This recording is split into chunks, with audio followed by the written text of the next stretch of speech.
नमो नमो विद्यार्थियों, कैसे हैं आप लोग। आशा करती हूँ आप स्वस्थ होंगे, मस्त होंगे। आज हम फिर से पढ़ेंगे संज्ञा और परिभाषा प्रकरण भाग 2।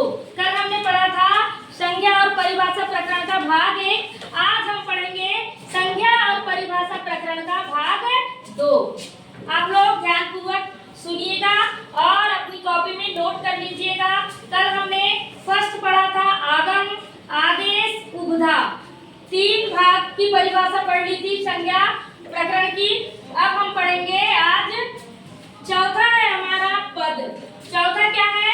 पद है। पहला हमने आगम, दूसरा आदेश और तीसरा उपधा। ठीक है, चौथा आज है पद। शुक्तिंगंत पदम, शुक्तिंगंत पदम है ना, इसको क्या कहेंगे?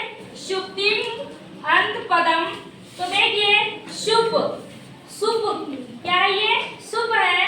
सु और जस आदि 21 है ना, जो सुप प्रत्यय होते हैं उनके हैं सु और जस आदि 21 और तिंग, तीप, तस, झी आदि 18 प्रत्ययों के लगने पर, 18 प्रत्ययों के लगने पर क्रमशः शब्दों एवं धातुओं रूपों को पद कहते हैं। तो देखिए शुभ प्रत्यय, शुभ प्रत्ययों की संख्या कितनी है?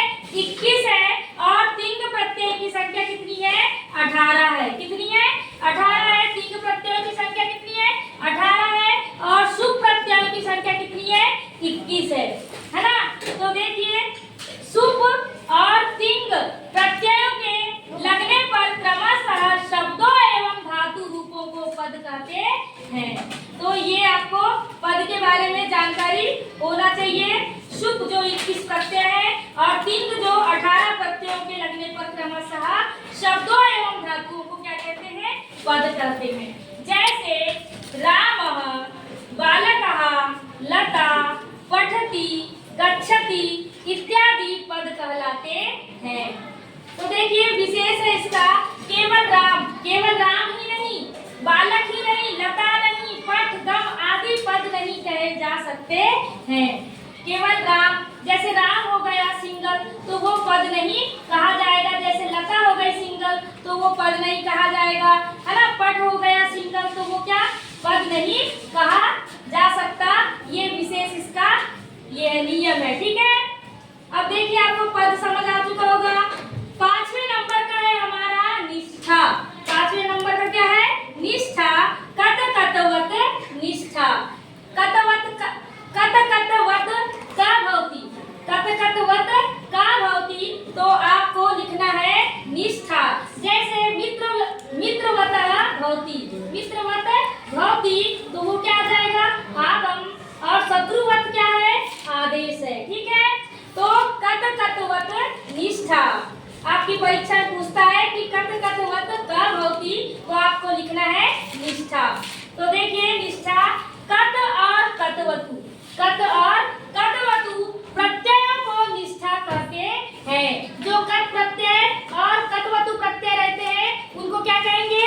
निष्ठा कहेंगे। समझ गए? इन प्रत्ययों से भूतकालिक क्रियापदों का निर्माण होता है। तो देखिए कत और कतवतु प्रत्यय को क्या कहेंगे? निष्ठा कहेंगे। इन प्रत्ययों से भूतकालिक क्रियापदों का क्या होता है? निर्माण होता है। जैसे पठितः, पठितः में कौन सा प्रत्यय है? कत प्रत्यय लगा है। गतः में कौन सा प्रत्यय है? सत प्रत्यय है। पठितवान, गतवान आदि ये क्या कहे जाएंगे? निष्ठा कहे जाएंगे। समझ गए? अब देखिए निष्ठा भी आपको समझ आ चुका होगा। 6वें नंबर का है हमारा विकरण। 6वें नंबर का क्या है? विकरण। धातु और तिंग प्रत्ययों के बीच, धातु और, धातु जानते हैं ना आप लोग? पठ हो गई धातु, गम हो गई धातु, लिख हो गई धातु, है ना, खाद हो गई धातु, त्र हो गई धातु, ये धातु है। समझ गए? तो धातु और तिंग प्रत्ययों के बीच आने वाले शब्द अ, स्यन, य, स्नु, नु आदि प्रत्यय विकरण कहलाते हैं। तो देखिए तिंग प्रत्ययों के बीच, धातु और तिंग प्रत्ययों के बीच आने वाले शब्द मतलब अ, स्यन मतलब य, स्नु मतलब नु आदि प्रत्यय विकरण कहलाते हैं। जैसे भवति, जैसे भवति में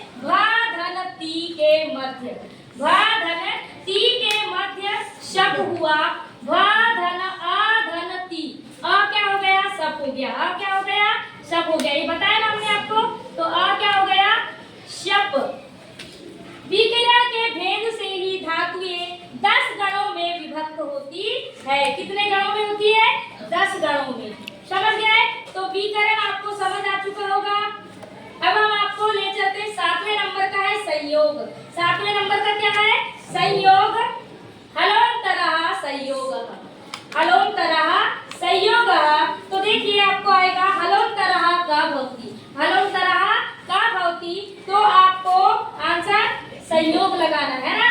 आपको 4 ऑप्शंस दिए जाएंगे उसमें, जैसे संयोग दे दिया, आगम दे दिया, आदेश दे दिया, निष्ठा दे दिया। तो आपको क्या लगाना है? संयोग। क्या लगाएंगे? संयोग। तो देखिए हलोत्तरः संयोगः। व्यंजनों के बीच में, व्यंजनों के बीच में स्वर वर्ण ना हो तो उस समीपता को संयोग कहते हैं। क्या बता रहे हैं यहाँ? व्यंजनों के बीच में स्वर वर्ण ना हो, स्वर वर्ण ना हो। व्यंजन कितने होते हैं? 33 होते हैं और संस्कृत में स्वर कितने होते हैं? 13 होते हैं। ठीक है, तो व्यंजनों के बीच में स्वर वर्ण ना हो तो उस समीपता को संयोग कहते हैं। जैसे विद्यालय में द और य, विद्यालय में द और य, और श्रुतवा में स र तथा त और व। समझ गए? विद्यालय में द, ये क्या बता रहा है कि व्यंजनों के बीच में स्वर वर्ण ना हो। अगर जहाँ व्यंजन है और वहाँ स्वर वर्ण नहीं है तो उस समीपता को क्या कहेंगे? संयोग कहेंगे। क्या कहेंगे? संयोग कहेंगे। तो देखिए जैसे विद्यालय में द और य, श्रुतवा में स र तथा त और व। आप लोग को समझ आ चुका होगा। संज्ञा और परिभाषा प्रकरण भाग 2 आप लोग जरूर अपनी कॉपी में नोट कीजिएगा और अच्छे से देख लीजिएगा। मेरा YouTube चैनल है कविता सुरेश पवार, को लाइक कीजिएगा, सब्सक्राइब कीजिएगा, शेयर कीजिएगा, कमेंट कीजिएगा। ठीक है, बेल आइकन प्रेस कर दीजिएगा जिससे आगे आने वाले नोटिफिकेशन आपको मिल जाया करेंगे। धन्यवाद।